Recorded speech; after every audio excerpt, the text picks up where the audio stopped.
Welcome back to Inside Sources. In this particular segment, we want to look at some of the narratives that are developed since Mr. Donald Trump, the President of the United States of America, has offered some kind of intervention in what is clearly Nigeria's persistent insecurity. To join me in that very critical conversation today, I have the former managing director of the Guardian newspaper, who is currently a columnist, Mr. Martin Oloja.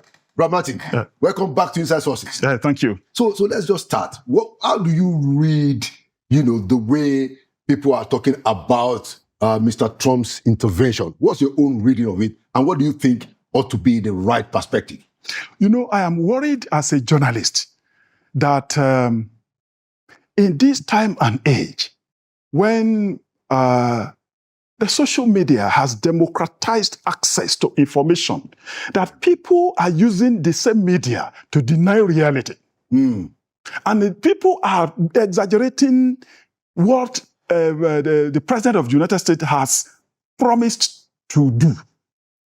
He only promised to help us deal with terrorists who have been dealing with Christians in this place. He didn't say in any tweet anywhere that he was coming to invade Nigeria for anything. I don't think so. But the people are now using the media to say, he's interested in our oil. It's an economic issue. Why did he want to do it? They did this one in Libya. They did this in Iraq. They did this in... Why is he interested? And he has failed. And they are using the same media to get even some people who have become crisis merchants in Nigeria to be using misinformation and disinformation.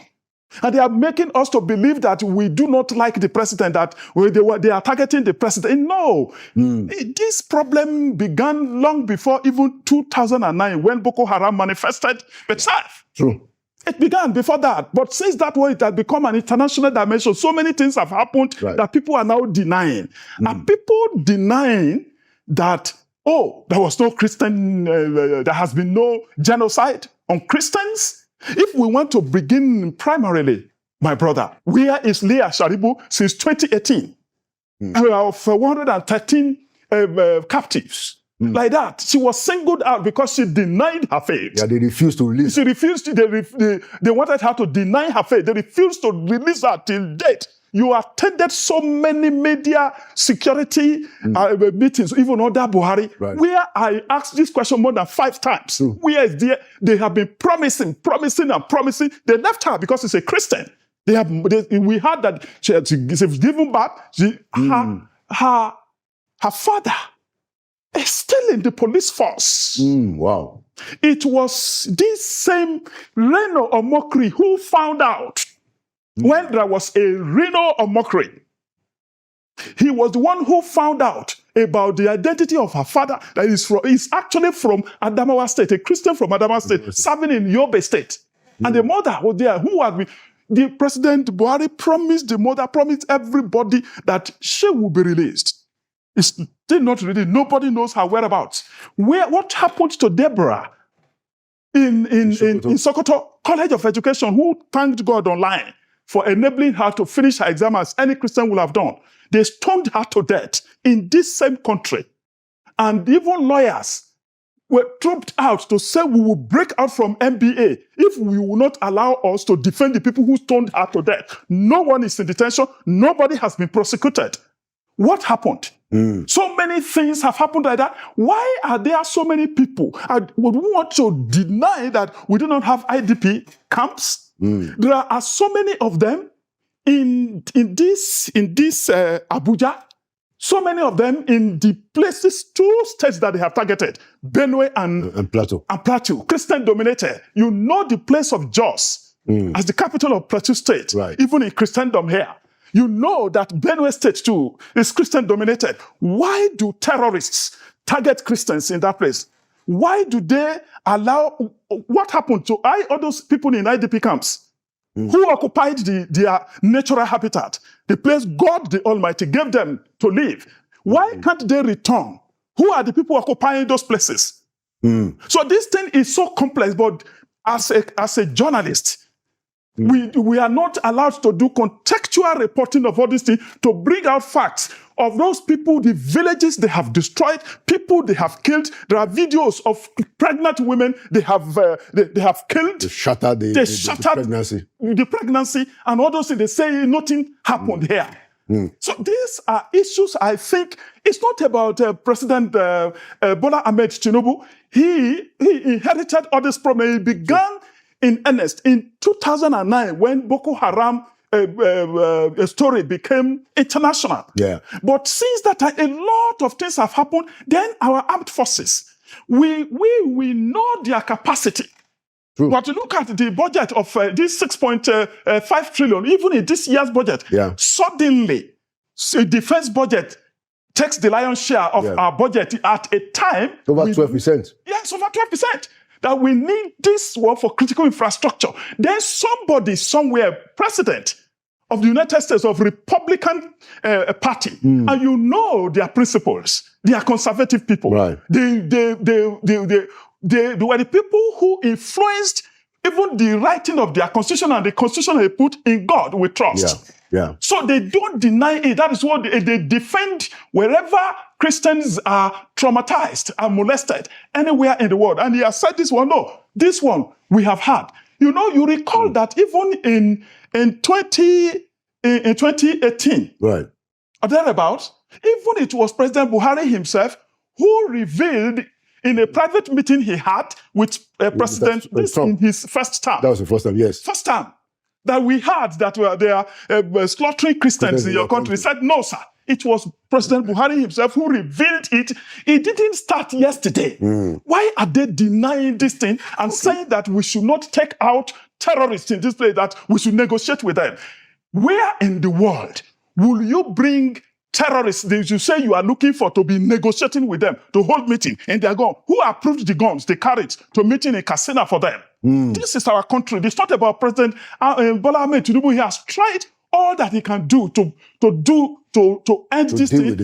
We have seen revelation where people were talking about how the then President Goodluck Jonathan brought in machinery and he was trying to finish the job. Yeah. And they stopped him because they didn't want crisis merchants in this country, and people who do not love this country are denying reality. Okay, so Mr. Oloja, we also have inside information, although we won't mention names, that there are people in the Nigerian military who want to finish the terrorists, and that they were restrained by political appointees in this government. It's been reported, for instance, that there was a time they almost got Bello Turji within their range, but they were altered, and several other instances like that. What that tells me is that it's either there is no courage or sufficient courage inside government, or there is collusion. How can the president solve that situation? Because we can't have two sets of standard. So we are saying in the media, we are saying through this medium that Mr. President should summon up courage. Yeah. To have the political will to discern this fact that there are some people who do not want these crises to end. I call them, what others have called them, crisis merchants. I do not believe that we do not have capacity in the military to crush this. We have had this thing you are saying, that a particular security chief insisted that these people must be crushed, and that there's another superior person who is trying to protect a territory and a race. Yeah. Because the person will not like this thing to end, and then Mr. President, who is a politician who also will face re-election, he is trying to buy into it, and they have removed a particular security chief that we have had. This is Nigeria. This is about our country. Yeah. Because that person is insisting that these people must be crushed. And now another person is saying, no, let us negotiate with them. They listen to Sheikh Gumi, who is saying that we should be negotiating with them, who is always sitting down with them. This is the same Sheikh Gumi who went to Saudi Arabia. And they said that the man is a security threat. And then they didn't allow him to come and do his pilgrimage. They sent him back The home. Holy Land, they sent him back home. And it is only in Nigeria that kind of person will be given media space to be repeating the fact that these terrorists are not bad people, that we need to negotiate with them. It's just... And then they will invite them into a meeting with their guns. And then the security people will be guarding them. And they will enter their buses and they will drive away like that. And the following day, they will gather before Mr. President to say, this is what we are doing. Mr. President will tell them to crush them, do away with them. But they have been holding meetings with them because of the advice of a particular security chief. It's about our country. It's not about anybody. It is not. What we are saying is that they should not give us the narrative that this thing does not exist. Let us straighten the matter. Right. We do not want President Trump to come and invade this place. Correct. What we are saying is that Mr. President should do the right thing by getting security people to crush these people. People who are protecting them are enemies of the state, are they enemies of Nigeria. Right. People who are advising that Mr. President should be negotiating with these terrorists. Trump is saying that, look, enough is enough of crushing Christians like that with impunity. In a particular December, they burned St. Teresa Church in Abuja here, at the border here. They have burned so many churches in our war. They went there. Are there Christians that went to a war to invade the church and killed so many people? And so many churches like that where they have destroyed even all these assets, even and human beings in Benue, in Plateau, in so many other places in Nigeria like that. It is not about saying, oh, they have killed Christians, they have killed Muslims. It is collateral damage. Where you heard that they have killed the Muslims. It is those Muslims who didn't believe in the fundamental objective of terrorists. They killed them. Okay. And we are now saying that, oh, no. We are saying, look, we know that we have a responsibility to defend our country. We have a responsibility to stand by the government of our country. But enough should be enough. If we have an authority that is higher, that is saying we are coming to help you. Let me ask a question. Who is afraid of this help from Donald Trump? Yeah. What I wanted us to consider before we conclude on that is that, so I also believe, Mr. Martin, that, look, we can't deny the genocide. But I want us our leadership, to manage it in a way that it doesn't divide us. So, because yes, so I've had a lot of friends, my northern friends said, oh, look, I mean, yeah, that's but who is speaking for the Muslim victims? And I said, yeah, of course. There are even instances where you could say that there are more terrorist victims in northern parts of the country because they have more population there. Yes. So I think it is important, and then I'll make a comment and then you respond. I think it's important that our leadership, particularly the president, can speak up and say, look, whether they are Christians or they are Muslims, we want to end this. What is the importance of that ability for all of us to come together, Mr. Oloja? You see, the first thing is even a consideration of the fact that welfare and security of the people. Yeah. The president should know, and it's there in the Constitution, shall be the primary purpose of government. And if the people are not secure, whether they are Christians or Muslim, it's a burden. Right. And it's a responsibility. And the president must fulfill that responsibility to ensure that everybody, it is not about Christian, it is not about Muslim. Everybody is secure in this country. Let me tell you about the implication of division, if it is not properly managed. If the way they are putting the narrative in Western press, they say Christian South, Muslim North. It's not correct. It's not accurate. It's not accurate. There are so many Christians in the north. There are Muslims in the south. So if we now cut it off, and these Christians that they say that President Trump is trying to protect, if you cut them into the north, they will be more vulnerable. It will cut them off from their southern counterparts. They will be more vulnerable to violence. These people will finish them. It's in our interest to be together. We should not encourage anything that will divide us. And so our brothers and sisters, whose God is their belly, and they are encouraging propaganda to deny, in order to deny the truth, they should note that there are problems. There are problems. Let me tell you, even immediately, the problem that Mr. President should note, even in the north, that are not in the media at all. There is a local government in Bauchi State that is Christian-dominated. They call it Tafawa Balewa local government. Okay. You know that under Issa Yuguda as governor, he should hear this. Okay. They unilaterally relocated the headquarters of local government listed in the constitution to Bununu, from Tafawa Balewa to Bununu. And the only Christian member of the House of Assembly in that place, only Christian member, a female Christian member of the House of Assembly, was suspended for criticizing that illegal relocation by the State Assembly. She was suspended, and that was barely a year after the inauguration of the session of their State Assembly. They suspended her till the end of that session for 3 years. Wow. Do you know that what you will not read in the media was that they took the case to court? The State High Court sided with the state government against the Constitution. The State High Court. Wow. It was only on 30th September 2025.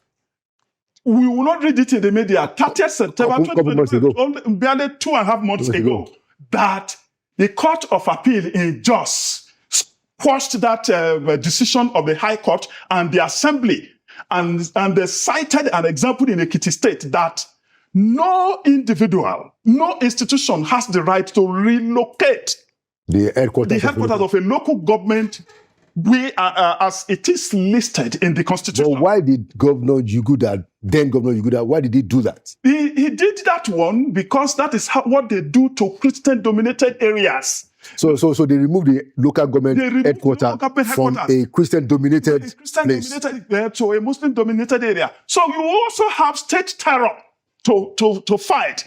Our leaders who are making noise in Abuja, they do a lot of things that are not reported in the media about the North. Have we seen it in the North that it is quite impossible? Last year, I met a girl from Gwoza local government in Borno State, who obtained 277 in a JAM. Yes, in UTME, and was trying to obtain certificate of citizenship from liaison office of Borno State in Abuja here. And could not, they told her to go to, because she is originally from Gwoza, is from an IDP camp. She only managed to get that mark. Was not admitted at the University of Abuja here, I am telling you. Wow. But while trying to secure admission to read law at the University of Abuja, she went to Borno State Liaison Office in Abuja here to obtain... she's an indigene of Borno State. They told her to go back to Gwoza to obtain the certificate, but they were giving the same certificate to Muslims from Borno State in the same office before her very eyes. Wow. A police officer got there and said, this is how I had to use another Muslim person to obtain a certificate for me in this office, a serving police officer, female serving police officer that I met. So there are so many issues. Most of the children of Christians from this northern state, you see, this is a very complex issue. It is. Very complex issue. Most of these children of Christians from so many northern states cannot get admission to read medicine, law, or these computer science engineering courses, even if their parents, I have so many of them as friends, even if their parents are professors in certain universities, they changed one from medicine to Christian religious knowledge. Arbitrarily, these things are not in the media. We deny this reality in the media about what Christians in the North have been suffering. Okay, thank you so much. It's a very good place to stop. We hope that we can sort out these differences. And if there are people who want to say that, look, there's another side to this story, we are hoping to also balancing it out. But this, Mr. Oloja has pointed out to quite a lot of issues that are under the surface, that is also brewing this divisive rhetoric. But like I think we can both agree that our leadership has to make sure that there's unity. And that there's unity, no division. I reiterate it. We do not like another country's president to be solving the problem that we can solve. For We ourselves. haven't been able to solve this problem because there is corruption within the security architecture that they have drawn up, and people, operatives, who have been made to do. We understand that our people have the capacity to crush terrorists, but some state forces are stopping them for reasons known to them. Let's hope that with the new leadership, the new service chief, they have a new Well, opportunity. definitely, and he will promise that one. I will crush insecurity and this one within a very short time. Yeah, Let him make good his promise. Exactly. The new chief of defense staff, the new chief of army staff, and all the other service chiefs, they have a unique opportunity to solve this problem. And I believe, I agree with you, that Mr. Trump's intervention is actually a fillip. Yes. Something that can help us solve this problem. To solve this problem, and it should not we should not just be insulting him that he's not. Say, I want to help you. Yeah. Let's get this help and move on to direct defense vote to building critical infrastructure in our country. Right. Thank you so much, Mr. Martin Oloja, columnist with The Guardian, former managing director. Thank you for coming to Inside Sources, and thank you for your voice, and your contributions. Thank you. All right. And there you have it, another edition of Inside Sources. Like we always say, Nigeria will prevail. It means that Nigeria will win, partly because we will keep at the major issues. My name is Oloja. Thank you for watching, and by the grace of God, I'll see you at the next edition.